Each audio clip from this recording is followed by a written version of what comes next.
"You're a useless, stupid old man." My son screams it at me like every frustration, every grudge, every impatience he's ever felt in his life has finally found its target. And today, that target is me. The words hit harder than I imagined, sharper than any argument or disappointment ever has. I've been 70 years old, a long time now, white-skinned, clean-shaved, with a decent hairstyle, carrying decades of patience, quiet strength, and wisdom earned through mistakes. But nothing prepares you for your own child turning that same fury directly toward you. I see his hand lift, tense, rigid. My heart sinks a little as the picture frame, the one I've kept for decades, a photo of our family when he was just a little boy, flies against the wall. Glass shatters, splinters scattering across the carpet, the sound echoing like a gunshot through the quiet morning. I freeze for a moment, feeling a jolt of pain, both from the destruction and from the symbolism of it. Anger? Yes. Sadness? Absolutely. But mostly, disbelief that the boy I raised, the same one who once held my hand and trusted me completely, could act with such reckless disregard. I step closer slowly, carefully, not to escalate anything. Because I've learned over 70 years that responding with rage only fuels more rage. But it's too late. The frame lies in ruins on the floor, wood splintered, glass jagged and sharp, the photo itself ripped at the corner. He stands there, chest heaving, eyes blazing, barely noticing the chaos he's created. He thinks this is about a picture, about a frame, about some petty display of anger. But he doesn't see everything I've hidden behind it, the years of careful planning. The quiet sacrifices stitched into something he assumed was just another object in the house. Behind the photograph is a property deed. I secured it there years ago, secretly, so that one day he wouldn't have to fight for a future I had quietly built for him. A home, a foundation, a safety net, all protected in a place only someone patient and observant would ever notice. I don't say anything. I let him vent. I let him explode. Because some lessons can't be explained with words. Some lessons have to be felt in the chest, in the gut, in the silent, horrifying realization of what could have been lost. He paces, fuming, muttering under his breath, hands shaking from both adrenaline and anger. I watch him. I've seen storms before, neighbors arguing, siblings fighting, friends losing their tempers. But this is different. This is personal. This is the person I raised, finally confronting a truth he's never considered. That destruction can reach farther than the eye can see. 20 minutes pass. The room is silent now, except for the faint tick of the wall clock and the low hum of the refrigerator. My son slumps into a chair, face pale, shoulders hunched. And that's when the phone rings, sharp, urgent, cutting through the tension like a knife. He jumps, fumbling for it, his fingers trembling, and answers before realizing who it is. The voice on the other end is calm, professional, deliberate. But I can see the moment it lands the weight of recognition, the panic, the disbelief, the property deed. Someone had accessed the records. The office holding it. The bank. The legal department. And suddenly, everything he thought was a simple act of destruction becomes something far more consequential. His face drains of color. His hands shake violently. What do you mean?" He whispers. The words are half-formed, almost swallowed by fear. He glances at me, hoping I'll intervene, hoping I can explain it away. But there's no intervention possible. He has to face it himself. I step closer, quietly, letting him feel the full weight of the consequences of his actions. 70 years of life, decades of sacrifice, patience, planning, and care all condensed into this moment, hanging on the edge of a broken frame and a nearly destroyed future. He finally looks at me, eyes wide, searching for answers, and I simply let him see the truth reflected in my calm, unbroken face. No words, no anger, only presence. Some lessons speak louder than any shouting ever could. I kneel down slightly to meet his gaze. You didn't just break a picture, I say softly. You almost broke the key to your future. All that I've done quietly, all those years planning for you, nearly vanished in a moment of anger. He shakes, swallowing hard, tears welling, muttering, "Dad. I didn't realize." His voice cracks. He finally sees what I've been protecting all along. And in that silence, in that shattering quiet, he understands something crucial. Patience, foresight, and care cannot be rushed or ignored. The room feels heavy, almost still. Even the sunlight streaming through the windows seems hesitant, as if waiting for him to process the lesson. The shards of glass glint in the light, a visual echo of the nearly lost future. My son finally sits back in his chair, trembling, staring at the broken frame, at the ashes of what almost cost him everything. And I realize as I watch him that sometimes silence teaches more than words ever could. He doesn't know what to say. He can't.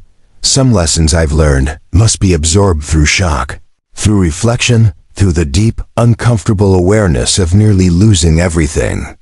And as he finally whispers again, I understand now. I know the storm has only just begun.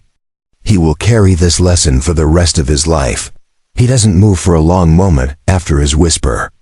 His hands are still shaking, and his eyes stay fixed on the broken frame and scattered glass. I let him linger there, because lessons aren't just about words. They're about feeling the weight of consequences in your bones.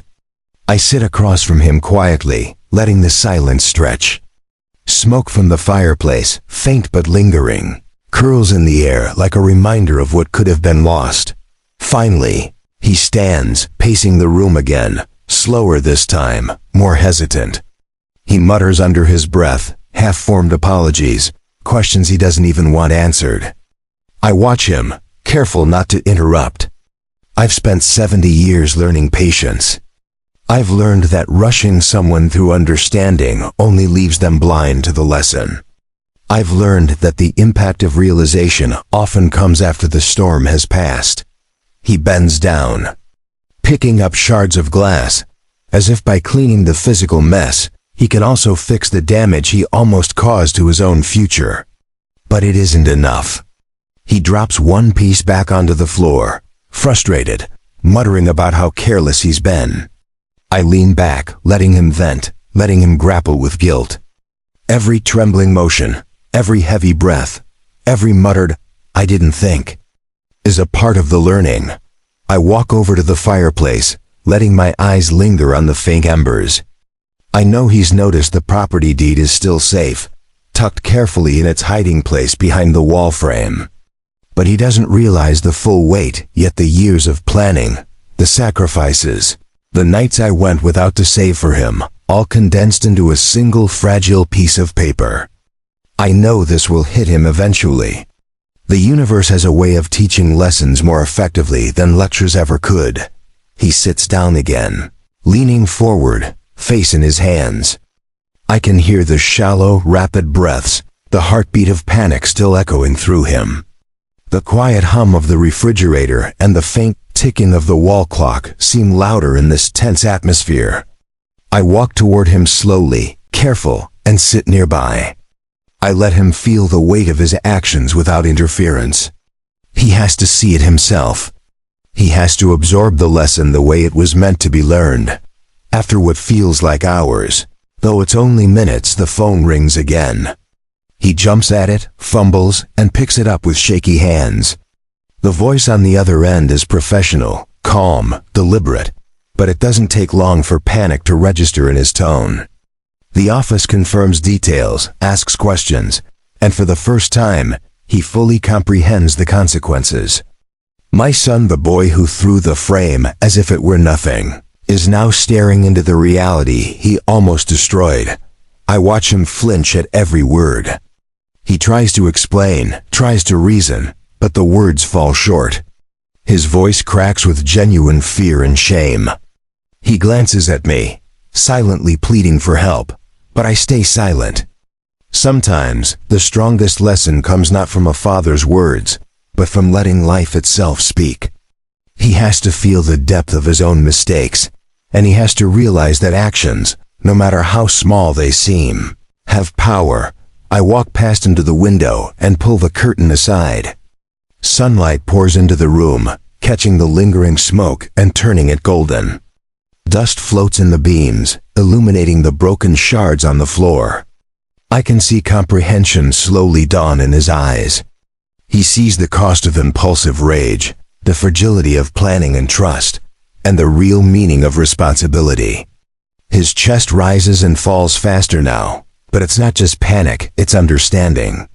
Finally, he stands again, quieter this time, trembling as he looks at the frame, the deed, and the room that still bears the scars of his anger.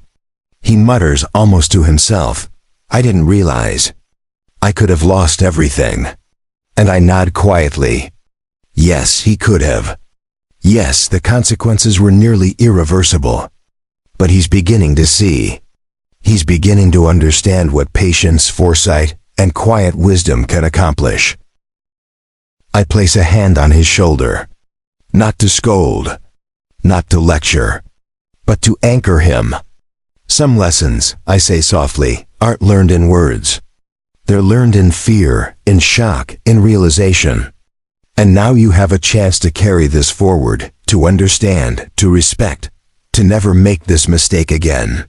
His hands shake under mine. He swallows hard, eyes wide, finally absorbing what it means to almost lose something invaluable. The room grows quieter. The chaos of the morning has passed, leaving only tension, reflection, and the faint warmth of embers in the fireplace. My son finally sits, shoulders hunched, head bowed, letting the lesson sink in fully. He isn't asking for forgiveness yet. He doesn't need to. Some lessons are more powerful when they are felt before they are spoken. And even as he sits there, I know this is only the beginning. The moment has passed, but the understanding is still forming.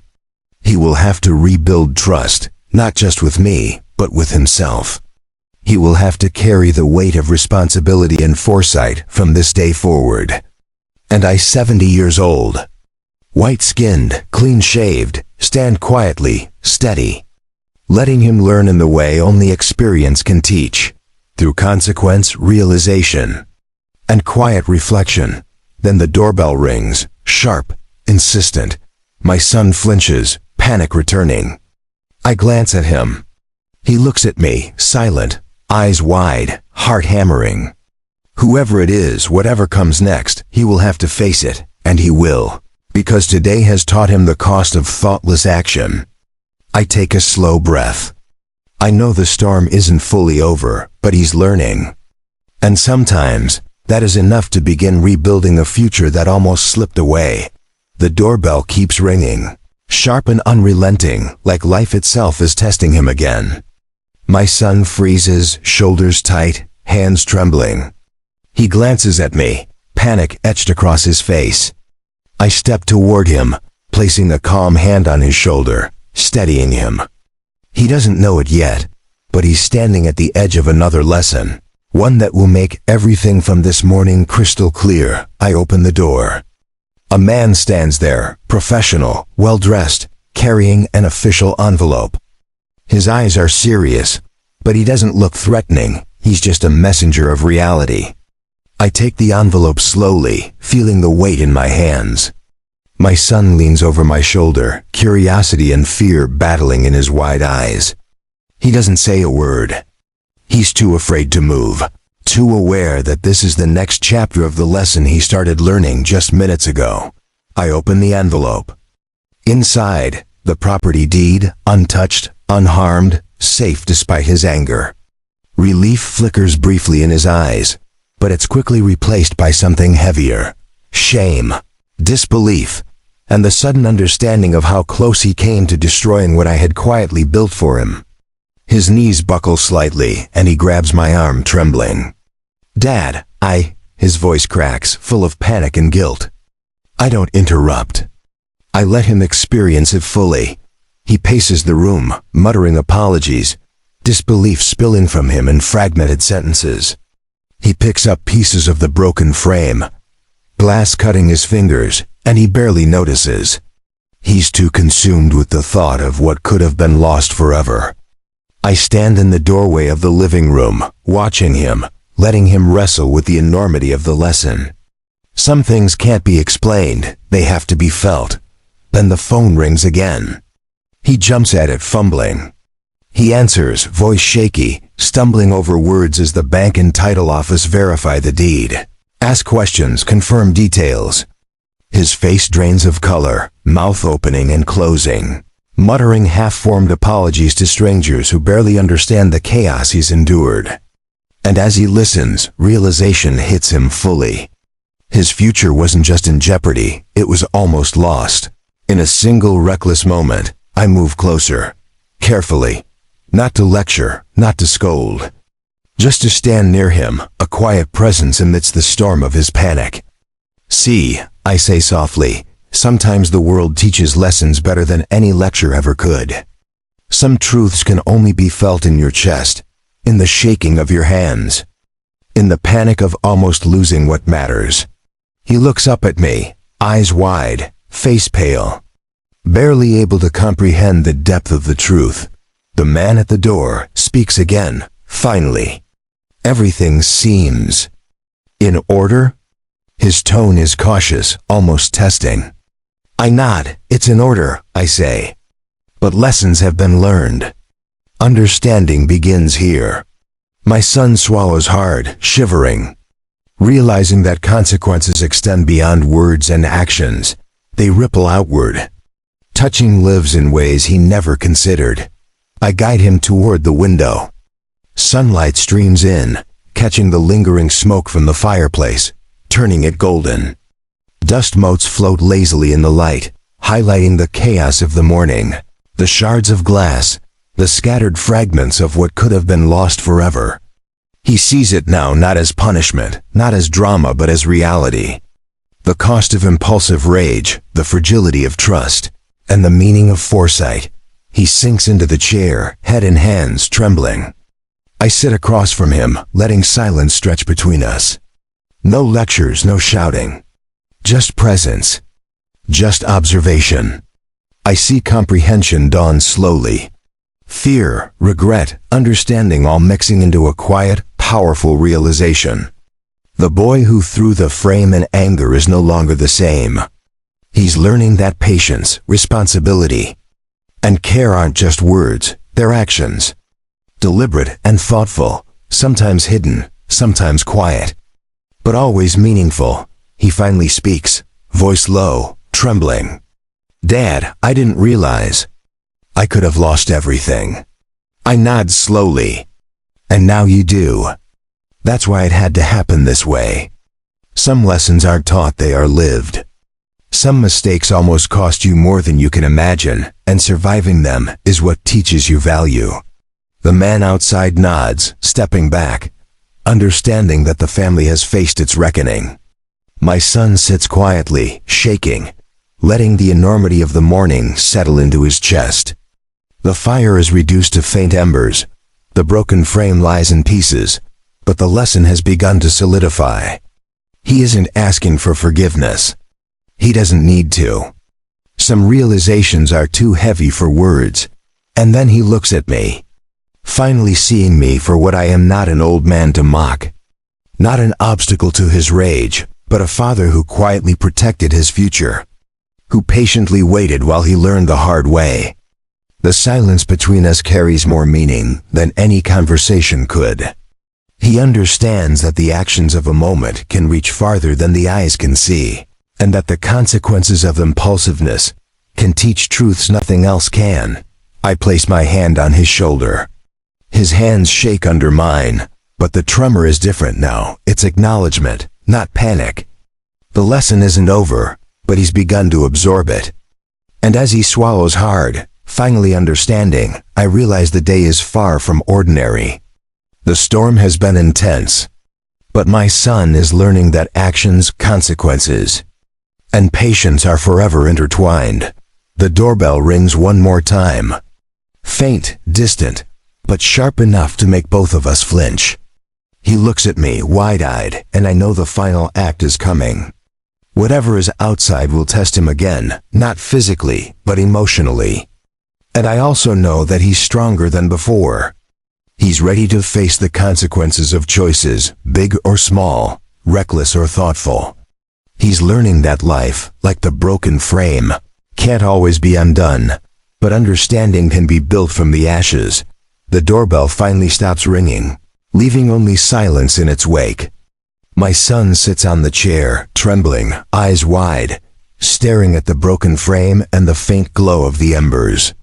I step closer and place a hand on his shoulder. Not to scold, not to lecture, but to ground him, to remind him that even after chaos, there is guidance, steady and unwavering. He looks up at me, tears streaking his pale face, voice shaking. "Dad, I didn't know. I could have lost everything." I nod quietly. "And now you do. Some lessons, son, aren't taught with words. They're learned when you feel the weight of what almost slips through your fingers." He glances at the property deed behind the broken frame. Relief and shame mix in his expression. He swallowed his pride, finally understanding that his rage almost destroyed the future I had carefully built for him. It wasn't just a piece of paper. It was everything I had sacrificed quietly for decades, every sleepless night, every missed comfort, every moment I chose patience over anger. I guide him to the window. Sunlight pours in, soft and forgiving, illuminating the smoke that still lingers in the room. Dust floats lazily in the air, catching the light. He watches, slowly breathing, realizing that life, like light through smoke, always finds a way to reveal what matters most. "I'm sorry, Dad," he whispers, voice trembling but honest. "I see it now. I understand." I smile softly. No words beyond that are needed. Some lessons burn slowly, painfully, but they leave wisdom in their wake. We sit in silence, letting the lesson settle. My son's shoulders relax slightly. His trembling hands unclench. He has faced the consequences of impulsive anger and survived them. The broken frame, the shards of glass, the smoke, they are remnants of a mistake, yes, but also reminders that understanding can rise from destruction. And as he finally meets my eyes, I realize something essential. Sometimes silence is the loudest answer. Sometimes patience and quiet endurance teach more than words ever could. Today, he has learned that actions have weight, consequences follow, and love steadfast, patient, and unwavering endures.